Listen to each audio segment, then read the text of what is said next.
Chapter 1 पूर्वजों की हवेली। शाम के 7 बज रहे हैं और दो फ्रेंड्स शिप्रा और तानिया मस्ती करते हुए लॉन्ग ड्राइव पर एक जंगल के बीचों बीच बने रोड पर। रेडियो में गाना बज रहा था, मेरे ख्वाबों में जो आए। तानिया गाने सुनते हुए बोली, यार शिप्रा, थोड़ा और तेज चलाओ ना। शिप्रा जीप ड्राइव करते हुए बोली, ओके तानिया। ये बोल शिप्रा रेडियो तेज कर देती है। तानिया गाना सुनते हुए बोली, अब आया ना मजा। फिर वो गाना गाने लगती है। तभी उन्हें अपने रास्ते के बीच एक छोटी सी पहाड़ी दिखी। शिप्रा पहाड़ी की तरफ देखते हुए बोली, ये पहाड़ी यहाँ कैसे? पहले तो नहीं थी। कहीं हम रास्ता तो नहीं भटक गए? शिप्रा की बात पर तानिया एक्साइटेड होकर बोली, चलो फिर जंगल सफारी का ही मजा लिया जाए। तानिया की बात सुन शिप्रा भी एक्साइटेड होकर बोली, यस, इसका मजा ही कुछ और होगा। दोनों लड़कियां मस्ती के मूड में थीं और वह गाड़ी जंगल की गहराइयों में घुसती चली गई। अचानक उन्हें रोड पर खून से लथपथ एक घायल आदमी दिखा। शिप्रा और तानिया जीप से उतरकर उस घायल आदमी की तरफ बढ़ने लगी। तभी उल्लुओं और सियारों की आवाजों से जंगल गूंज उठा था। तानिया थोड़ा डर कर बोली, उफ, यहाँ कितनी डरावनी आवाजें हैं। शिप्रा झुककर उस आदमी की नब्ज चेक कर बोली, यार ये तो जिंदा है, इसकी नब्ज चल रही है, हमें इसे हॉस्पिटल ले जाना चाहिए। तभी शिप्रा को पेड़ों के झुरमुट से भयानक लाल आंखें उसे घूरती दिखी। शिप्रा डर से बोली, वहां कुछ है? तानिया शिप्रा के पास आते हुए बोली, क्या हुआ? शिप्रा हकलाते हुए बोली, ओके, कुछ है वहां। जे जल्दी से इसे लेकर चलो। दोनों ने उस घायल को जैसे तैसे उठाकर अपनी गाड़ी की पिछली सीट पर रखा और जिस रास्ते आए थे उधर ही गाड़ी मोड़ ली। लेकिन शिप्रा थोड़ा परेशान होकर बोली, धत तेरे की, उस रास्ते को जमीन खा गई या आसमान? अभी तो आए थे, सब बदल कैसे गया? तभी जंगल में तेज आंधी तूफान शुरू हो गया। तानिया बाहर देखते हुए बोली, मुझे तो बहुत डर लग रहा है, जहां भी बस्ती दिखे वहीं उतर जाते हैं। शिप्रा जीप ड्राइव करते हुए बोली, हाँ, इस घायल को फर्स्ट एड करके वहीं छोड़ देंगे, फिर जल्दी से घर निकल जाएंगे। तभी दूर उन्हें कुछ रोशनी नजर आई। तानिया जिस तरफ से रोशनी नजर आ रही थी उस तरफ देखते हुए बोली, सामने से रोशनी आ रही है, लगता है वहां कोई रहता है। शिप्रा तानिया की बात पर बोली, हाँ, वहीं चलते हैं। कुछ दूर जाने पर उन्हें सामने एक हवेली दिखी। गाड़ी की हेडलाइट की रोशनी में शिप्रा की नजर हवेली पर लिखे नाम पर पड़ी, राम नारायण सिंह। शिप्रा खुश होकर बोली, अरे ये तो मेरे पूर्वजों की हवेली है, इस पर मेरे दादाजी का नाम लिखा हुआ है। दादाजी ने बताया था, पर वो हमेशा यहाँ आने से हम सबको रोकते रहे। शिप्रा ने जीप का हॉर्न बजाया, जिसे सुनकर एक आदमी हवेली से बाहर आया। वह शिप्रा को देखकर चौंक गया। शिप्रा की तरफ चौंक कर देखते हुए बोला, अरे आप छोटी मालकिन? शिप्रा उसकी बात सुनकर चौंक गई। फिर शिप्रा बोली, तुम मुझे कैसे पहचानते हो? तुम हो कौन? वो आदमी बोला, हम शमशेर हैं छोटी मालकिन, अब आपको नहीं पहचानेंगे तो किसको पहचानेंगे? शिप्रा जीप से बाहर निकल बोली, अच्छा, गाड़ी में एक घायल व्यक्ति है, उसे उठाकर अंदर ले चलने में हमारी हेल्प करो। हवेली के अंदर पहुंचते ही तानिया को प्यास लग गई। तानिया शमशेर की तरफ देखते हुए बोली, शमशेर, आप एक गिलास पानी ला देंगे प्लीज? शमशेर बोला, जी अभी लाया। तभी शिप्रा की नजर कमरे में लगे बड़े से झूमर पर गई। शिप्रा तानिया से बोली, वाह तानिया, देखो कितना सुंदर झूमर है। शिप्रा के इतना बोलते ही झूमर का आकार बदल गया और उसकी सभी मोमबत्तियां तेज रोशनी के साथ जल उठी। तानिया चौंक कर बोली, ये अचानक बदलकर जल कैसे गया? शिप्रा भी डरकर बोली, हे भगवान, ये हो क्या रहा है? चलो भागो, कहीं यह भूतिया तो नहीं? शिप्रा के इतना कहते ही तानिया डरकर कमरे में दिख रही सीढ़ियों पर भागी। शिप्रा उसे रोकती हुई उसके पीछे भागी। शिप्रा भागते हुए बोली, तानिया रुको, हमें हवेली से बाहर की तरफ भागना चाहिए। लेकिन तभी एक भयानक शैतान तानिया को मार देता है। पूरे सीढ़ियों पर खून ही खून हो गया था। शिप्रा डर से चिल्लाई नहीं। शिप्रा की चीख सुन शमशेर भाग कर वहां आया। शमशेर वहां आ बोला, क्या हुआ छोटी मालकिन? शिप्रा डर से हकलाते हुए बोली, वाह, वहां सीढ़ियों पर तानिया को किसी ने एम मार दिया। शमशेर सीढ़ियों की तरफ देख बोला, लेकिन वे तो सीढ़ियों पर खड़ी है, देखिए। सीढ़ियों पर खड़ी तानिया भय और आश्चर्य में डूबी शिप्रा को देख रही थी। शिप्रा अटकती हुई आवाज में बोली, पर अभी 1 सेकंड पहले तो। तानिया, तुम ठीक तो हो? तानिया शिप्रा के मजे लेते हुए बोली, हाँ, पर सीढ़ियों पर आगे कुछ है, शायद कोई मॉन्स्टर। शमशेर उन दोनों की बातों को बीच में रोकते हुए बोला, आप लोग पहले यहाँ सोफे पर बैठिए, फिर बताइए क्या हुआ। सोफे पर बैठते हुए शिप्रा की नजर पास पड़े एक बड़े सोफे पर पड़ी। शिप्रा परेशान होकर बोली, अरे अब ये घायल आदमी कहाँ गया? उसे इसी पर तो हमने लेटाया था। तानिया बोली, और वो बेहोश था फिर? शमशेर बोला, अरे मैं देख कर आता हूं अभी। शिप्रा हड़बड़ाते हुए बोली, नहीं, हम भी जाएंगे, चलो तानिया यहां से। तानिया भी बोली, हाँ शिप्रा, मुझे भी बहुत डर लग रहा है, चलो यहां से। शमशेर उन्हें समझाते हुए बोला, आप लोग यही बैठिए, डरने जैसी कोई बात नहीं है। छोटी मालकिन, ये तो आपका अपना घर है। शिप्रा बोली, हाँ, पर यहाँ कुछ ठीक नहीं है। तुम उस घायल आदमी को ढूंढ कर लाओ और उसकी मलहम पट्टी कर दो। तानिया शिप्रा की बात सुन बोली, हाँ, हम लोग अपनी गाड़ी से घर चले जाते हैं। शमशेर उन दोनों की बात सुन बोला, ठीक है, फिर मेरे आने तक रुकिए। मैं खुद आप लोगों को जंगल से बाहर सड़क तक छोड़ दूंगा। शिप्रा शमशेर की बात पर बोली, हाँ, यह ठीक रहेगा। हमें जंगल से बाहर निकलने का रास्ता भी नहीं मिल रहा था। तानिया शमशेर की तरफ देख बोली, ठीक है, हम रुकते हैं, लेकिन तुम जल्दी आना। शमशेर उसकी बात सुन बोला, जी, बस गया और आया। ये बोल वो वहां से चला गया। चैप्टर 2, अजीब चीजें हम शक्ल। अब आगे, रात का समय, हवेली। लेकिन शमशेर के जाते ही उन्हें हवेली में से ही कहीं से पायल की आवाजें आती सुनाई दी। छन छन छन छन। शिप्रा उस आवाज को सुनते हुए बोली, ये पायल की आवाज कहां से आ रही है? तान्या बोली, लगता है कोई और है हवेली में। शिप्रा सोफे से खड़ी हो बोली, मुझे लगता है अब हमें उस घायल की चिंता छोड़ यहां से चले जाना चाहिए। तान्या भी खड़ी हो गई और बोली, तुम ठीक कह रही हो शिप्रा, चलो चलते हैं। दोनों जब मेन गेट पर पहुंची तो उन्हें दरवाजा बंद मिला। बंद दरवाजे को देख तान्या घबराते हुए बोली, ये दरवाजा कैसे बंद हो गया? हे भगवान, हम यही कैद हो जाएंगे क्या? खोलो इसे जल्दी। दोनों ने दरवाजे को खींचकर खोलने की बहुत कोशिश की, लेकिन दरवाजा नहीं खुला। तान्या परेशानी से बोली, आउच, ये तो खुल ही नहीं रहा। अब हम बाहर कैसे निकलेंगे? शिप्रा कमरे में इधर उधर देखते हुए बोली, कमरे में कहीं और देखो, शायद कोई और दरवाजा हो। तान्या ने इधर उधर नजरें दौड़ाई तो उसे कमरे के एक कोने में एक दरवाजा दिखा। तान्या उस दरवाजे की तरफ इशारा करते हुए बोली, शायद वहां है, चलो उसे खोलते हैं। तान्या ने जिस तरफ इशारा किया था उस तरफ शिप्रा देखकर बोली, हाँ चलो। तान्या ने दरवाजे को धक्का दिया।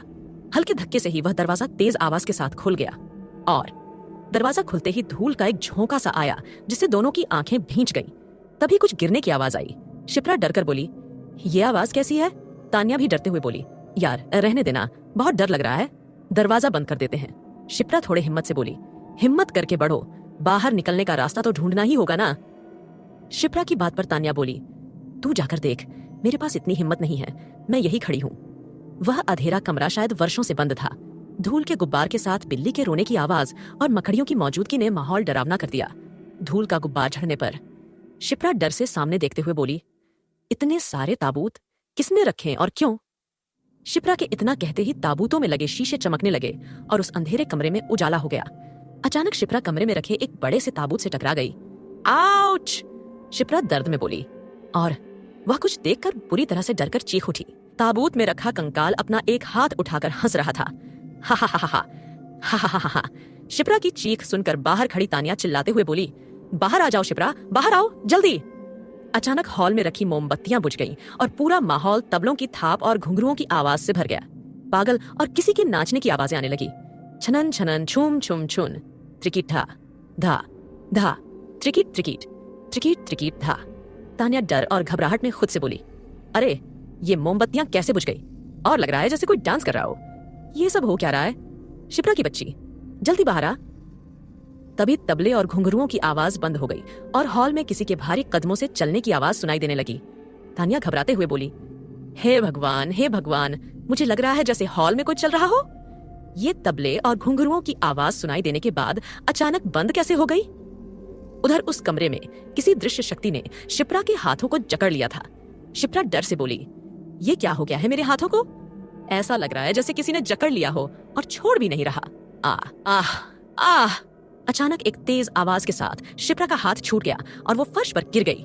अचानक फर्श पर गिरने से शिप्रा के मुंह से दर्द से चीख निकल गई। और फिर शिप्रा को पूरे कमरे से ताबूतों के कंकालों के हंसने की आवाजें सुनाई देने लगी। हाँ हाँ हाँ हाँ हाँ हाँ। शिप्रा डर और घबराहट में बोली, नहीं नहीं नहीं। शिप्रा तेजी से दरवाजे की ओर भागी। दरवाजे की तरफ भागते हुए शिप्रा ने मुड़कर पीछे देखा तो अब वह कमरा पूरा ही खाली हो गया था। सारे ताबूत गायब हो गए थे। शिप्रा पूरे कमरे को देखते हुए बोली, अरे वो ताबूत कहाँ चले गए? अगले ही पल जैसे ही उसने कमरे से बाहर निकलना चाहा, सामने के दृश्य को देखकर उसकी आंखें फटी रह गईं। सामने किसी राजकुमारी सी वेशभूषा में उसकी एक हमशक्ल खड़ी थी और आसपास का सारा दृश्य बदला हुआ था। ओह नहीं! शिप्रा एक चीख के साथ जमीन पर बेहोश होकर गिर गई। शिप्रा की चीख और गिरने की आवाज सुनकर तान्या जल्दी से कमरे में आई, लेकिन तब तक शिप्रा का देखा हुआ दृश्य गायब हो चुका था और कमरे में अंधेरा छा गया था। तभी तान्या की नजर नीचे बेहोश पड़ी शिप्रा पर गई। तानिया शिप्रा की ऐसी हालत देख जल्दी से उसके पास जाकर उसके गाल पर थपथपाते हुए बोली, शिप्रा, शिप्रा, क्या हुआ? उफ, इतने अंधेरे में तो कुछ दिखाई भी नहीं दे रहा। फोन का टॉर्च ऑन करती हूँ और तानिया के थोड़े से कोशिश करने से ही शिप्रा को होश आने लग गया। तानिया शिप्रा के अर्ध खुली आंखों को देख उसके कंधे को हिलाते हुए बोली, शिप्रा, प्लीज आंखें खोलो शिप्रा। तभी पीछे रखी मूर्ति ने अपने पंजे में तानिया के दाहिने हाथ को जकड़ लिया। तानिया के हाथ पर मूर्ति का शिकंजा कसता जा रहा था। तानिया दर्द से बोली, आह आह आह, इसका कसाव तो बढ़ता जा रहा है। तभी एक काली बिल्ली कहीं से छलांग लगाकर आई और उसने मूर्ति के हाथ पर अपना एक पंजा मारा और तुरंत उस मूर्ति ने तानिया का हाथ छोड़ दिया। तानिया कंफ्यूजन में उस बिल्ली को देख बोली, आह, आचार्य है, इस बिल्ली के पंजा मारते ही मेरा हाथ उस मूर्ति की जकड़ से आजाद हो गया। पर ये बिल्ली आई कहां से? तब तक शिप्रा भी पूरी होश में आ चुकी थी। तानिया डर से शिप्रा से बोली, कुछ तो गड़बड़ है यहाँ, भागो यहाँ से और दरवाजा बंद करो। और दोनों भागकर हॉल में आ गई। शिप्रा परेशान में बोली, कहाँ फंस गए हम? घर फोन लगाते हैं, कोई तो आएगा हमें लेने। शिप्रा अपना फोन निकालकर कॉल करने की कोशिश करती है मगर फोन नहीं लगता। शिप्रा फोन में देखते हुए फ्रस्ट्रेशन में बोली, धत तेरे की, यहाँ तो नेटवर्क ही नहीं है इटी।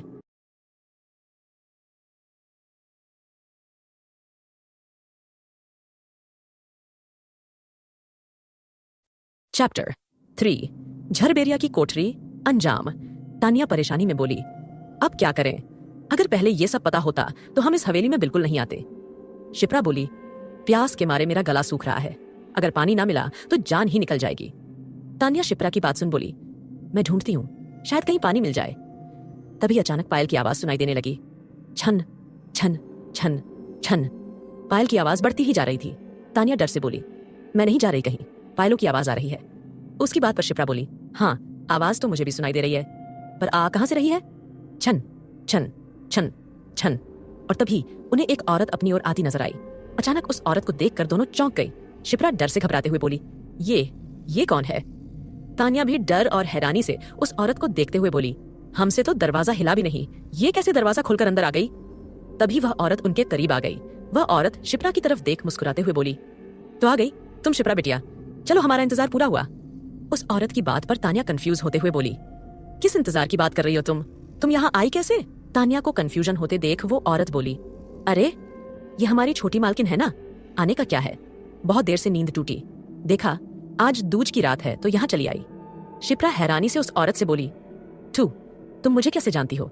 वह औरत शिप्रा को देखते हुए बोली, कैसे ना जानते छोटी मालकिन, जब आपके दादाजी छोटे थे तभी आपके परदादाजी सबको लेकर यहाँ से चले गए, फिर आए ही नहीं। शिप्रा शक भरी आंखों से उसे देखते हुए बोली, जब दादाजी छोटे थे? बात तो ऐसे कर रही हो जैसे तुम उम्र में दादाजी से भी बड़ी हो। वो औरत शिप्रा की शक भरी नजरों को देख बोली, उम्र का क्या है छोटी मालकिन, बस एक गोल चक्कर लगा के बच्चा बूढ़ा हो जाता है और बूढ़ा बच्चा। तानिया उस औरत की बातें सुन मुस्कुरा कर बोली, अच्छा नाम क्या है तुम्हारा? तानिया के सवाल पर वो औरत बोली, रेखा नाम है हमारा, वैसे पहले चंद्रमणि भी कहते थे। शिप्रा कंफ्यूजन में बोली, पहले कब? रेखा अजीब तरह से बोली, दुनिया गोल है छोटी मालकिन, कब पहले का बाद में हो जाता है और बाद का पहले पता ही नहीं चलता। चंद्रमणि रेखा, रेखा चंद्रमणि। शिप्रा उसकी अजीब सी बातें सुन बोली, ठीक है ठीक है, तो रेखा बहुत प्यास लगी है, क्या एक ग्लास पानी ला सकती हो? शिप्रा की बात सुन रेखा बोली, अभी ला देते हैं छोटी मालकिन, पर जरा पैरों में महावर लगा लें, ऊ का है कि हम महावर लगाए बिना रसोई में नहीं जाते हैं। शिप्रा थोड़ा इरिटेट होते हुए बोली, हाँ लगा लो, पर जल्दी करना। रेखा शिप्रा की बात सुन वहां से चली जाती है। तानिया रेखा के वहां से जाते ही बोली, क्या चीज है ये, फिल्म वाली रेखा से कम नहीं है ये रेखा ना।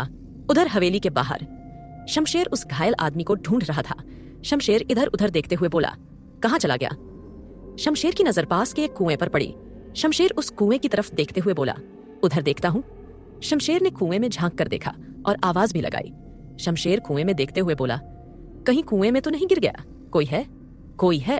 तभी शमशेर को वहां एक जगह पर कुछ चूड़ियां दिखाई दी। शमशेर उन चूड़ियों को देखते हुए बोला, ये चूड़ियां यहाँ कैसे? कहीं। शमशेर को आगे चूड़ियों की एक लंबी लाइन नजर आई। वह उस लाइन के साथ चलने लगा। चूड़ियों की पंक्ति एक कोठरी के सामने खत्म हुई।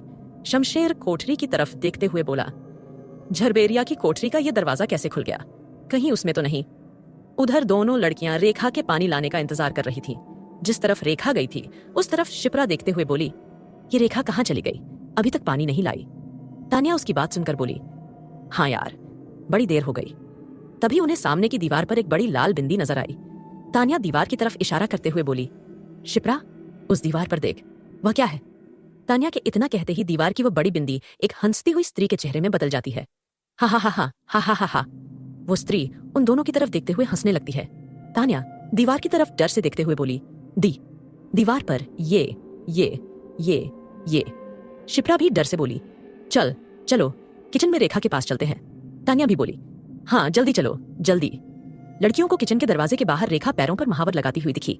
तान्या रेखा की तरफ देखते हुए बोली, वो रही रेखा, पैरों में महावर लगाती हुई। चलो उसके पास चलते हैं। लेकिन करीब जाने पर जो उन्हें दिखा उससे उनकी चीख निकल गई। दीवार पर दिखने वाला चेहरा रेखा के पैर पर बना हंस रहा था। हा हा हा हा हा। उस दृश्य को देख शिप्रा जोर से चिल्लाई, रेखा उन दोनों को देखकर चौंक गई। अरे छोटी मालकिन, आप लोग यहाँ? शिप्रा डर से उसे देखते हुए बोली, ये पैरों में तुम क्या बना रही हो महावर से? और वो दीवार पर? रेखा उसकी बात सुन बोली, पर छोटी मालकिन, हमने तो अभी महावर लगाई ही नहीं। अब रेखा के पैरों में कुछ नहीं लगा था। उन्होंने झांक कर हॉल की दीवार को देखा। अब वहां भी कोई आकृति नहीं थी। रेखा मुस्कुराते हुए उन दोनों की तरफ देख बोली, छोटी मालकिन, आप लोग चलकर बैठिए, हम अभी पानी लेकर आते हैं। दोनों आकर फिर से सोफे पर बैठ गए। तान्या कुछ सोचकर बोली, कुछ समझ नहीं आ रहा है, कहीं हमारा अंजाम भी वही तो नहीं? शिप्रा तान्या की बात सुन कंफ्यूज होकर बोली, कैसा अंजाम? तान्या बताते हुए बोली, मैंने एक हॉरर फिल्म देखी थी, धूमकेतु श्याममुख। फेमस ऑथर सौमित्र के उपन्यास पर बेस्ड है। कहते हैं वो उनका इतिहास आधारित रिसर्च वर्क था। उसकी बात सुन शिप्रा क्यूरोसिटी में बोली, क्या हुआ था उसमें? तान्या ने फिल्म की कहानी सुनानी शुरू की। आज से करीब 1500 साल पहले की बात है। अवंती में महाराज सूर्यसेन का राज्य था। उनके 2 पुत्र थे, दिव्य और सुकीर्ति। एक बार वे शिकार खेलने जंगल में गए।